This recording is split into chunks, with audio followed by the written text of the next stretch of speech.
Olá, dando prosseguimento ao nosso estatuto, vamos falar um pouquinho agora a respeito dos quadros de oficiais. A pergunta que vem em primeiro lugar quando a gente fala de quadros de oficiais é se eu que vou fazer um concurso para a praça preciso conhecer os quadros de oficiais. Logicamente que precisa, alguns você vai ter que se debruçar e estudar mais, no caso o quadro de oficiais administrativos, porque é o futuro da sua carreira. Se você vai ingressar como praça, você poderá, ao final da carreira, ingressar no quadro de oficiais administrativos, podendo chegar até o cargo de major, QOA PM ou QOA BM. Então é importante que você conheça a diferença entre os quadros, conheça a existência dos quadros e se aprofunde um pouquinho mais em relação ao quadro de oficiais administrativos. Então vamos estudar fazendo as devidas comparações. Logicamente que a Polícia Militar tem suas características e o Corpo de Bombeiros tem suas características. Portanto, os quadros não são iguais nas duas corporações. Quando a gente fala do Corpo de Bombeiros, eu tenho um quadro de oficiais combatentes, eu tenho um quadro de oficiais administrativos, também assim como na PM, e tenho um quadro de oficiais complementares. Esses três quadros existem no Corpo de Bombeiros. Quando eu vou para a Polícia Militar, eu tenho um quadro de oficiais combatentes, eu tenho um quadro de oficiais administrativos, e a semelhança parou aí, porque não existe quadro de oficiais complementares na Polícia Militar. Na Polícia Militar eu tenho um quadro de oficiais de saúde e tenho o quadro de oficiais capelães. A gente pode ir aqui para a lousa, para o esquema, para a gente fazer aqui a devida comparação. Como eu falei, quadro de oficiais complementares só existe no Corpo de Bombeiros. Quadro de oficiais capelães só existe na Polícia Militar. Quadro de oficiais de saúde só na Polícia Militar. Professor, mas eu tomei conhecimento que o Corpo de Bombeiros tem oficiais médicos. Isso é verdade? É, só que eles estão inseridos no quadro de oficiais complementares. Professor, eu tomei conhecimento que no Corpo de Bombeiros tem um oficial que é padre, sacerdote. É verdade? É, só que eles estão inseridos no quadro de oficiais complementares. O quadro de oficiais complementares do Corpo de Bombeiros, ele é composto de profissionais de determinadas áreas conforme a necessidade do Corpo de Bombeiros. O comandante-geral toma conhecimento da necessidade, encaminha ao governador o pedido através do secretário de Segurança para concurso naquela área e assim se forma o quadro de oficiais complementares. Na Polícia Militar já existe a definição dos quadros conforme as características da instituição. Então vamos voltar aqui para fazer aqui uma revisada em relação aos quadros. O principal quadro, tanto na Polícia Militar como no Corpo de Bombeiros, é o quadro de oficiais combatentes. Quando eu digo principal, é porque é o quadro que tem um maior efetivo e tem, logicamente, muito mais funções. Vai do segundo tenente até o coronel comandante-geral. O coronel comandante-geral tem que ser do quadro de oficiais combatentes. Por que combatentes, professor? Porque são os que realizam a atividade fim da corporação. Então, o quadro de oficiais combatentes, QOPM e QOBM, ele se inicia com o CFO, o indivíduo faz o concurso para o curso de formação de oficiais. Na sequência, ao concluir com o aproveitamento desse curso, ele vai ser nomeado segundo tenente pelo governador do estado e aí vai seguir a carreira, podendo chegar até o caso de ser coronel comandante-geral. É assim que funciona o quadro de oficiais combatentes. Quando eu falo do quadro de oficiais de saúde, eu tenho aqui entre os oficiais de saúde, eu vou ter três especialidades somente. Eu vou ter os oficiais médicos, eu vou ter os oficiais farmacêuticos, os que são formados em farmácia, e tem os oficiais odontólogos, os dentistas. Então, quadro de oficiais de saúde, na Polícia Militar e no Corpo de Bombeiros, tem essas três áreas específicas. Na saúde, eu vou ter integrantes nesse quadro da medicina, da farmácia e da odontologia. Consequentemente, o requisito para ingresso vai ser formado em medicina, farmácia e odontologia, além de outras peculiaridades dessa profissão na área de saúde. Professor, eu tenho um oficial capitão médico na Polícia Militar e tenho um capitão combatente. Quem é que ganha mais? Logicamente, quem vai ganhar mais? Nenhum dos dois. O salário vai ser o mesmo, certo? Os direitos e prerrogativas e deveres vão ser os mesmos. Logicamente que o médico, por conta de um plantão, ele pode ganhar um adicional, assim como um oficial combatente que trabalha lá no raio, no choque, pode ter uma gratificação diferenciada. Mas o salário, o vencimento, vai ser o mesmo, tanto faz ele ser da saúde ou ser oficial combatente. Como é que funciona essa questão do quadro de oficiais de saúde? Ele vai fazer um concurso para o CFO, o CFO dele vai ser diferenciado, apenas 6 meses de CFO, e durante esses 6 meses ele se equipara a um aluno do terceiro ano do CFO combatente, se equipara em todos os sentidos, inclusive para efeito de remuneração. Então, o aluno do CFO de saúde se equipara ao aluno do terceiro ano do CFO combatente. Professor, e se um desses médicos, farmacêuticos, odontólogos for punido pela categoria, como assim? Pelo Conselho Regional de Farmácia, pelo Conselho Regional de Odontologia, pelo Conselho Regional de Medicina, por conta de alguma ilegalidade cometida no exercício da função. Se, logicamente, eu tenho lá um capitão médico, esse capitão foi proibido pelo CRM de exercer a medicina, não dá para ele permanecer na corporação. Se ele está na corporação para ser médico, não pode mais ser médico, então ele deverá ser submetido a um processo disciplinar. Se ao final ficar comprovada a culpa dele,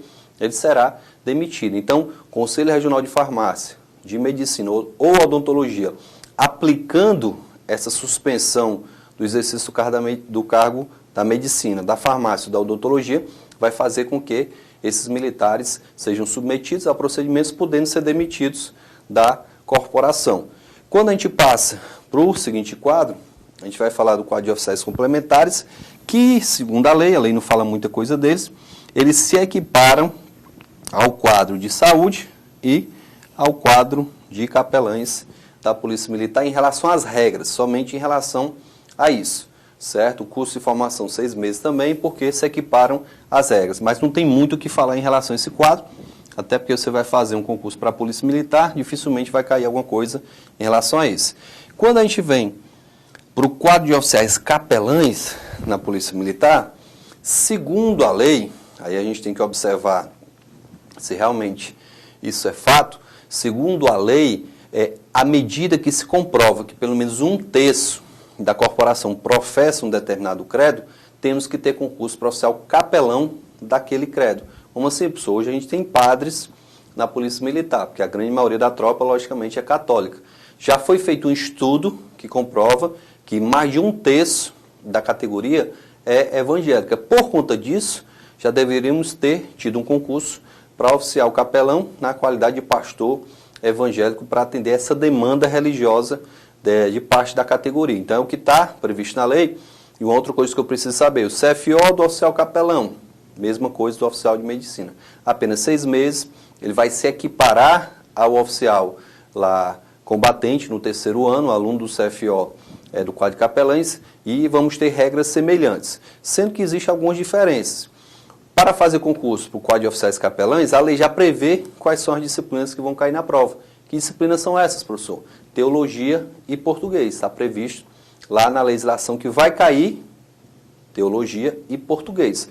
Logicamente que lá no artigo 10 ele fala, para ingressar na corporação, preciso conhecer a Lei Complementar 98, Código Disciplinar e Estatuto, então também podem ser inseridas essas disciplinas para o concurso. Nada impede, a lei apenas diz que tem que ter português e teologia, nada impede que se inclua essa prova de legislação sem nenhum problema. Então, essa é a peculiaridade do caso aí do oficial capelão. Uma outra observação importante é que todas as regras em relação ao ingresso na instituição vão estar condicionadas à autoridade eclesiástica da religião. O negócio é tão rigoroso que, só para você ter noção, a lei diz que você tem que ter o curso de teologia, tem que ter concluído o seu curso de teologia para ingressar na Polícia Militar, mas o curso que você fez tem que ser reconhecido por quem? É pelo Ministério da Educação? É pela autoridade eclesiástica da religião, né, a maior autoridade eclesiástica daquela religião a qual ele representa. Se é o arcebispo, se é o católico e assim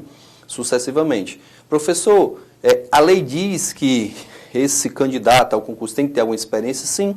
A lei diz que ele tem que ter experiência no sacerdócio, no ministério eclesiástico. E quem é que vai comprovar essa experiência? A maior autoridade eclesiástica da religião é quem vai comprovar essa experiência. A maior autoridade vai dar uma declaração consentindo a participação no concurso. Então, tudo fica vinculado a essa autoridade eclesiástica para que ele possa participar do concurso e ser aí nomeado no quadro de oficiais capelães da instituição. Bem como, assim como acontece lá no quadro de oficiais de saúde, se a autoridade eclesiástica da religião proibir a esse militar o exercício do sacerdócio, ele vai ser submetido a um procedimento disciplinar e poderá ser demitido da corporação. Digamos que a gente tem um padre. O padre é capelão na Polícia Militar e o padre casou. Ora, se o padre casou, a Igreja Católica não vai permitir mais que ele celebre missa, que ele exerça o sacerdócio. Consequentemente, ele vai ser submetido a um procedimento disciplinar, ao final podendo ser demitido por conta disso. Então, esses são os principais quadros, sendo que ainda tem um quadro muito especial, que é o quadro de oficiais administrativos. Nesse a gente vai ter todo um detalhamento. Vocês vão ver que para ingressar nesse quadro você tem que ser praça. Então, pré-requisito para ingressar no quadro de oficiais administrativos, eu tenho que ser subtenente da Polícia Militar, com pelo menos 15 anos de serviço, tenho que ter nível superior, tenho que estar no mínimo no comportamento ótimo. Todos esses pré-requisitos a gente vai ver daqui a pouco. Mas como é que se processa essa entrada nesse quadro de oficiais administrativos, professor? Vamos tentar mostrar aqui para vocês. Eu vou ter um CHO, enquanto que todos os outros quadros, o cidadão vai ter que fazer o CFO, curso de formação de oficiais, para todos os quadros, exceto para o quadro de oficiais administrativos, que o indivíduo vai ter que fazer o CHO. Como assim, professor? Metade dos integrantes desse CHO, 50%, entrará por antiguidade e a outra metade, os outros 50%, entrarão por prova, seleção interna. Digamos que a gente tem aí 40 vagas para um curso de habilitação de oficiais. 20 subtenentes vão entrar por antiguidade, os 20 subtenentes mais antigos da corporação vão entrar direto. E os outros 20 vão disputar na caneta. Vamos dizer que eu tenho 500 subtenentes na Polícia Militar e tem 40 vagas. Então, os 20 subtenentes mais antigos já vão ser matriculados direto, desde que preenchem os requisitos, logicamente, e as outras 20 vagas vão ser disputadas pelos 480 que tiver interesse. Se o cara nem se inscrever para fazer a prova, logicamente que ele não vai concorrer. Então, qualquer um vai poder participar dessa seleção. Se estiver entre os melhores, logicamente, vai poder ingressar no CHO. Concluindo o CHO, vamos ali para a lousa para ver. Concluindo o CHO, com aproveitamento, esse indivíduo vai ser promovido a segundo tenente, aí vai seguir a carreira de oficial administrativo, podendo ser promovido a primeiro tenente, a capitão, e chegando no máximo até major QOA. Então, o cargo maior do quadro de oficiais administrativos é o cargo de major QOA. Estou cansado de estar em sala de aula e o aluno perguntar: professor, se o major QOA praticar um ato de bravura, ele será promovido? Aí eu pego e digo: se o coronel comandante-geral praticar um ato de bravura, ele vai ser promovido? Ele diz não, porque não existe um cargo acima do cargo de coronel comandante-geral. Também não existe um cargo acima do cargo de major QOA. Não existe o tenente-coronel QOA, o coronel QOA. Então, nesse quadro de oficiais administrativos, só existe até o major. Até o ano passado existia só até o capitão. A gente alterou a lei. Hoje existe até o major QOA, é o que está previsto na lei. Então, essa é a regra em relação ao quadro de oficiais administrativos, que já a gente vai detalhar. Vamos só passar mais algumas informações importantes para vocês. Como eu já falei, não existe diferenciação salarial entre os membros desses quadros. As regras para a promoção são quase que as mesmas.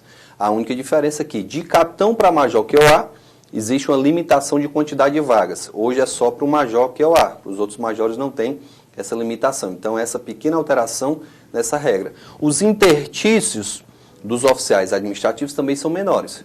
Do segundo tenente para o primeiro tenente, apenas 3 anos. Do primeiro tenente para o capitão, apenas 2 anos. Do capitão para o major, apenas 2 anos de intertício. Estão diferentes dos intertícios dos demais quadros. Então, na regra geral, as regras para a promoção são quase que idênticas, salvo essas exceções que eu acabei de citar. E, para concluir, aqui a gente precisa saber que existe uma antiguidade entre esses quadros. Como assim, professor? Uma precedência, melhor dizendo, entre os quadros. Eu tenho um capitão QOPM e tenho um capitão capelão. O capitão QOPM tem precedência em relação àquele capitão que é capelão, que é de saúde, que é administrativo. E do jeito que está aqui no nosso esquema na lousa, fica até fácil para a gente memorizar. Olha só, a maior precedência está aqui, a menor precedência está aqui. Então, entre um oficial administrativo e um oficial capelão, a precedência é do capelão. Entre um capelão e um de saúde, a precedência é do de saúde. Entre o de saúde e o QOPM, a precedência vai ser do que é o PM. Então, essa é a precedência entre os quadros. E agora sim, concluindo definitivamente os quadros para passar para o quadro de oficiais administrativos mais detalhadamente, eu preciso saber que a mudança de quadro, ela só é permitida no caso. Como assim, professor? Você é oficial combatente e de repente quer ingressar no quadro de oficiais de saúde. Você pode fazer isso? Pode. Na seguinte condição, você passar no concurso público para oficial de saúde. Professor, mas eu sou formado em medicina. Não importa. A mudança de quadro ela é vedada. Eu não posso mudar de quadro, a não ser que eu passe um novo concurso público. Então, a mudança de quadro só é permitida nesse caso específico, ok? Vamos dar prosseguimento e falar um pouquinho agora a respeito dos requisitos para ingresso no quadro de oficiais administrativos. Vocês vão poder ingressar nesse quadro de oficiais administrativos desde que vocês sejam subtenentes. Você tem que ser subtenente do serviço ativo da corporação a qual você pertence. Como eu já falei, esse percentual de vagas aqui, eu vou ter metade por antiguidade no CHO e a outra metade eu vou ter seleção interna. O pessoal vai fazer uma provazinha, só quem vai poder se inscrever vão ser os subtenentes. Mas vamos ver aqui quais são os pré-requisitos para que você possa ingressar no quadro de oficiais administrativos. Como eu falei, eu tenho que ser subtenente, não posso ser primeiro sargento e passar para oficial administrativo. Antes, até isso era permitido, a lei anterior permitia, coisa que hoje não permite mais. Além de ser subtenente, além de estar no serviço ativo, o candidato, o subtenente, tem que possuir o curso de formação de sargentos ou o curso de habilitação de sargentos, um dos dois.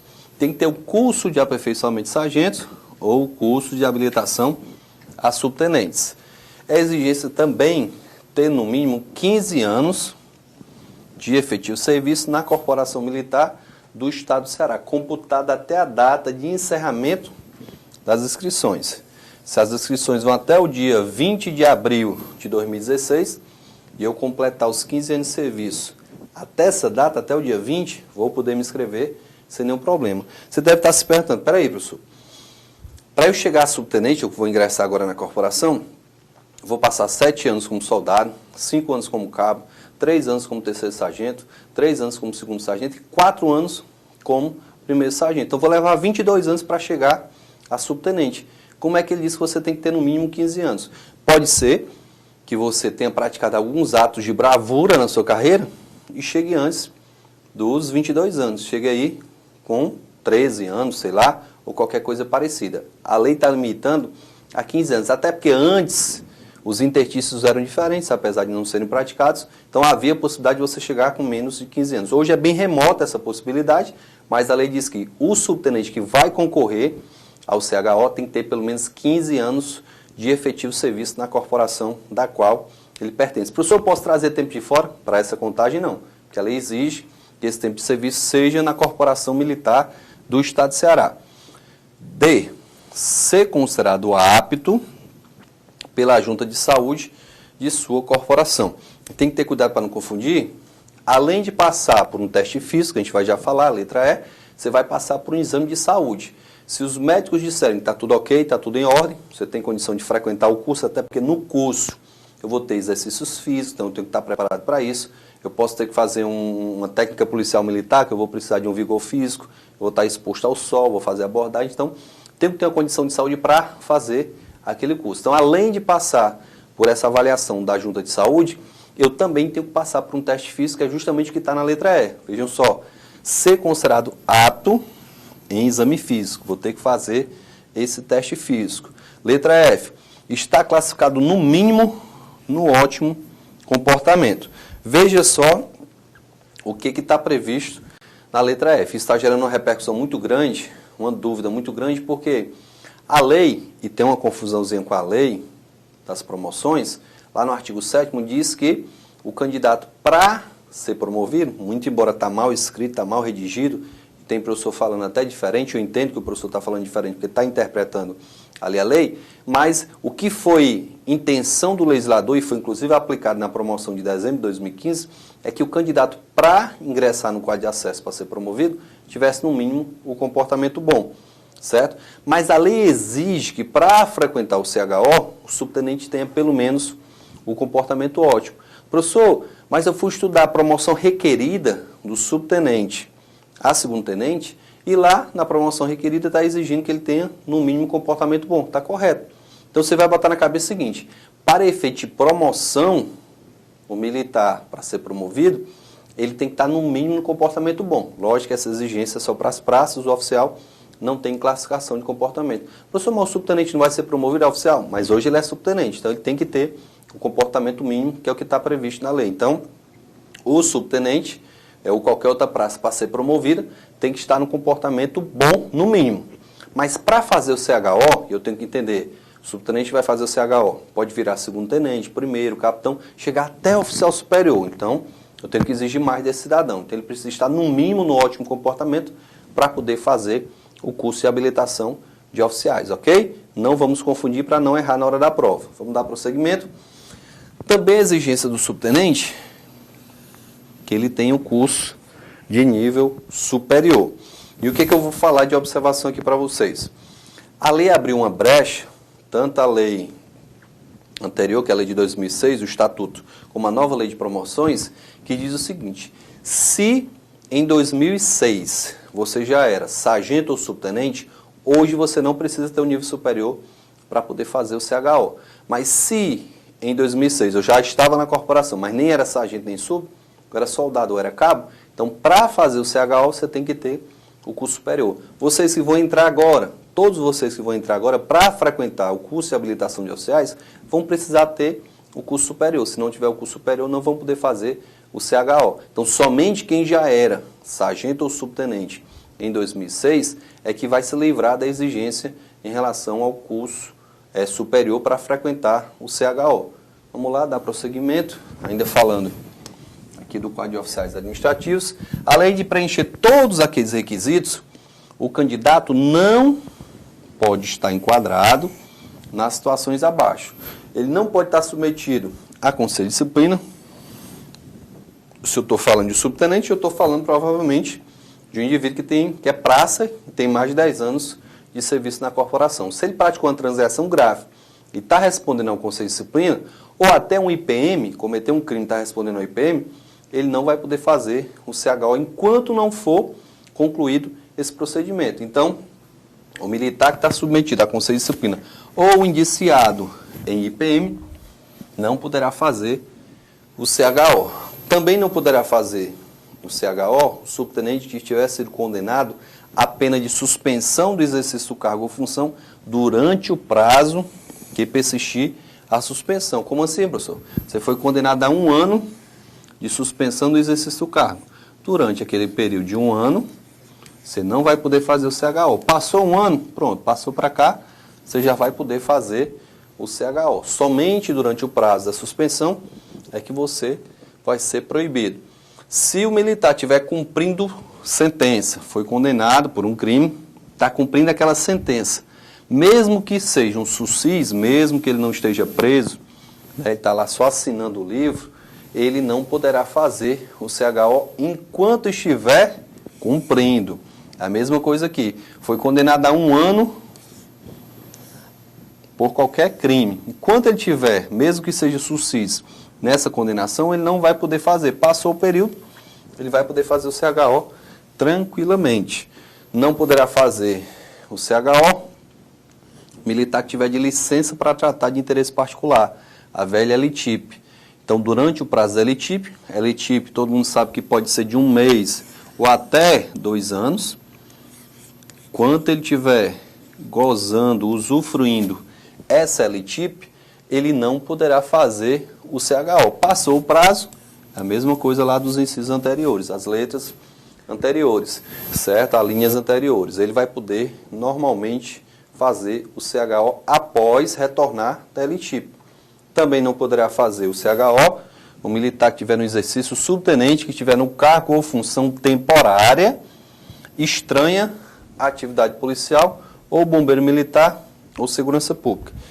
Vocês já devem ter aprendido, já devem ter estudado com o professor de vocês, que o militar ele pode muito bem estar em um cargo público à disposição, prefeitura, de do outro órgão do governo do Estado, à disposição do governo federal ou até de outro Estado, desempenhar uma função, e se essa função não for militar, ele vai ter algumas restrições. Digamos que o subtenente está à disposição do secretário de Educação de Paracuru, que é um município aqui do Ceará, você que é de fora e não conhece, certo? Então ele está à disposição de uma função totalmente civil, não tem nada a ver com a atividade fim da corporação. Então esse subtenente não poderá, enquanto estiver exercendo essa função, não poderá frequentar o CHO. Uma das restrições que ele vai ter é essa, certo? Ou em qualquer outra função que não tenha relação. Se tem essa função da saúde, mas podia ser na educação, na cultura, em qualquer outro setor não relacionado à segurança pública, ele teria esse prejuízo. Então, quem tiver no exercício de cargo ou função temporária, porque se for uma função definitiva, já saiu, foi da corporação, estranha à atividade policial, bombeiro militar ou a segurança pública, não poderá frequentar o CHO durante esse período. Também, o militar que estiver respondendo a processo crime, salvo quando decorrente do cumprimento de missão policial militar ou bombeiro militar. O professor, o subtenente está respondendo a uma lesão corporal que ele teria praticado durante o serviço. Ele se deparou lá com um assaltante, com a arma na mão, e numa troca de tiros ele atingiu o assaltante que foi lesionado. Houve crime? Houve, né? Uma lesão corporal. Ele está respondendo por esse crime. Provavelmente ele vai ser absolvido desse crime. Mas independente da absolvição, como é um crime, uma acusação referente à missão institucional, ele não terá impedimento em relação a fazer o CHO ou até a sua promoção, vai poder ser promovido sem nenhum problema. Ele não pode estar respondendo a um processo crime que nada tem a ver com a missão. Aí, nesse caso, ele não estaria livre, né, dessa exigência, ele seria impedido de frequentar o CHO se estiver respondendo a um processo crime qualquer que não relacionado à missão. Ainda em relação às situações que ele não pode estar enquadrado, pessoal, o subtenente que tiver sido punido com transgressão disciplinar de natureza grave, aí eu tenho que ter cuidado só as graves. Durante os últimos 2 anos, 24 meses, também não poderá ingressar no CHO. Então, a gente conclui com a letra G as situações em que o subtenente não poderá estar enquadrado para poder frequentar o CHO, e na próxima aula a gente dá continuidade ao nosso Estatuto dos Militares Estaduais.